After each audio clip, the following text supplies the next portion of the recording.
Syrian Arab Army in cooperation with the Lebanese resistance maintains control over 2 neighborhoods in Zabadani.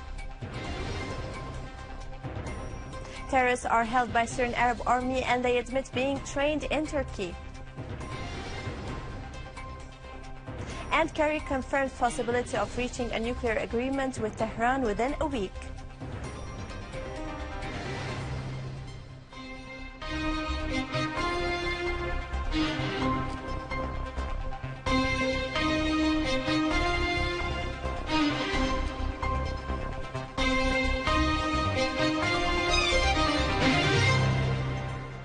Good afternoon.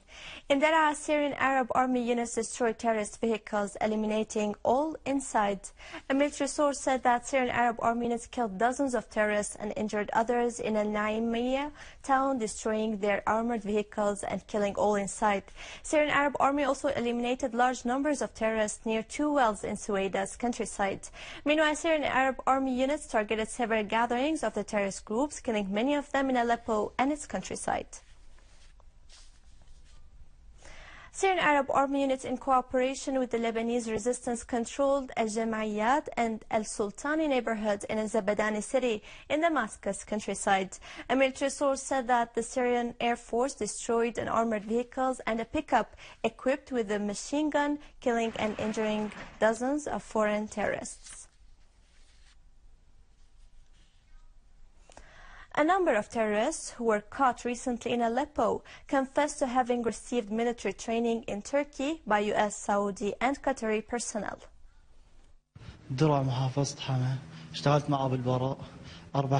I worked within a terrorist group for 4 months before attending a 45-day training course in Salqin, Idlib.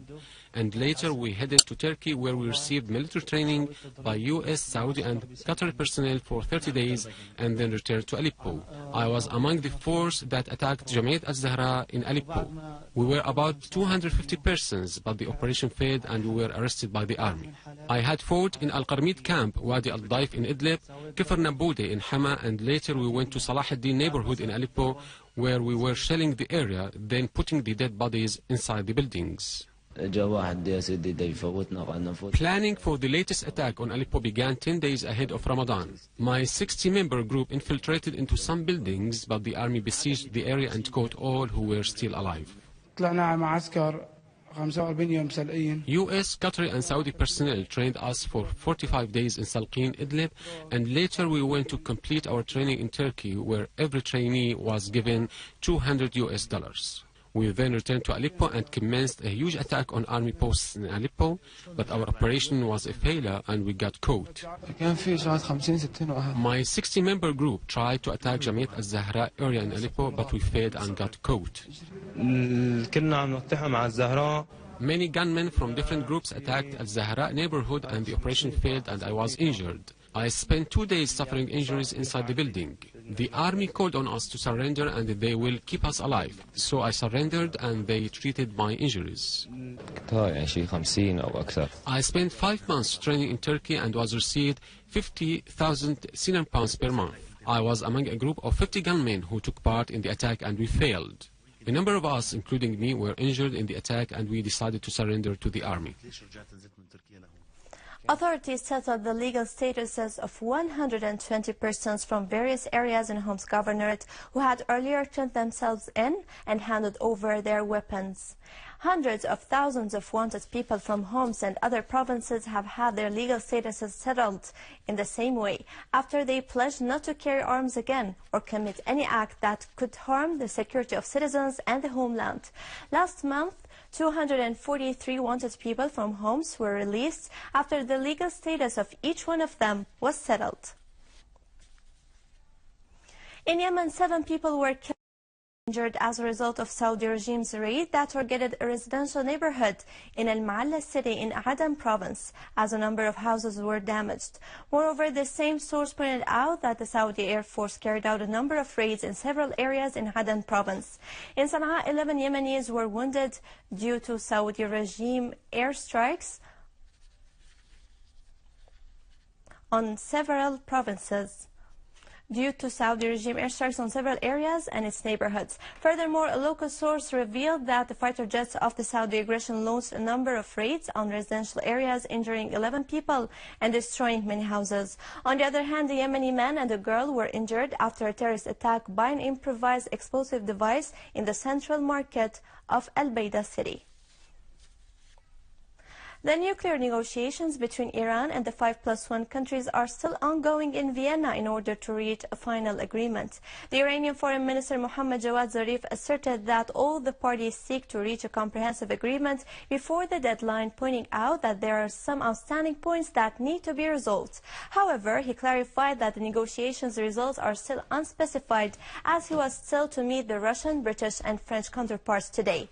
For his part, Kerry asserted that great progress has been achieved in the negotiations, saying that there is a possibility of reaching an agreement within a week. However, he pointed out that at this stage, the negotiations are open for all possibilities. With this, we conclude our news for today. Thank you for watching. For more details about Syria and the region and to view this bulletin again, you can always visit our Facebook page, Syria TV channels. You may also watch the Syrian satellite channel live on YouTube.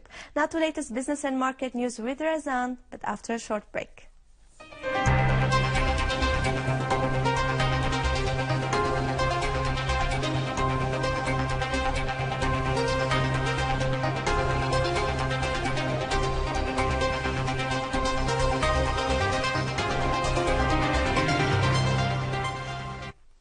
Thank you, Vani.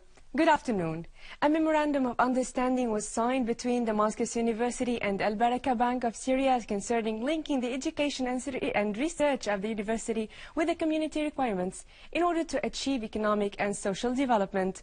This memo states that both sides will cooperate in their studies, as the Faculty of Economy should provide the bank with the copies of the research and master's and the PhD thesis related to the work of the bank. On the other hand, head of Damascus University referred to the importance of this memo in finding job opportunities for the graduates in the Faculty of Economy. In turn, Executive Director of Al-Baraka Bank pointed out to the necessity of the memo in treating the graduates' theoretical skills and knowledge. Minister of Interior Trade issued a decision of amending some of the items concerning the resolution of exporting sheep. The amendment stated allowing the exporting of male sheep and male goats only, starting from the date of issuing this decision until 13th of November 2015. The exporting process should be carried out weekly by 6,000 sheep instead of 4,000, whereas the second item in the decision emphasized that the amount of every exporting request shouldn't exceed 2,000 male sheep or goats, showing that the maximum of the ton's price should not be under $5,000 US. Ministry of Administrative Development and Ministry of Water Resources launched a project for achieving the administrative development in the Water Resources Ministry, as both ministers signed the joint work plan in the Ministry of Water Resources. Minister of Administrative Development asserted the significant role of the Water Resources Ministry through providing the clean drinking water to all citizens, which reflect the successful administration and the great effort made by the ministry and the companies affiliated to it in overcoming all the obstacles and finding quick solutions, specifically during summer. In Greece, almost 10 million people are expected to head to the voting centers to answer a question, which is, do you accept the new rescue plan that requires austerity measures? While the Prime Minister asserted the importance of this referendum by saying that the victory of the democracy opens way to defeat concerns and threats, he also added that the vote sends a strong message about the Greek people who hope to live with dignity and equality with all the Europeans. Now over to some main currencies exchange rates according to the bulletin of the Central Bank of Syria.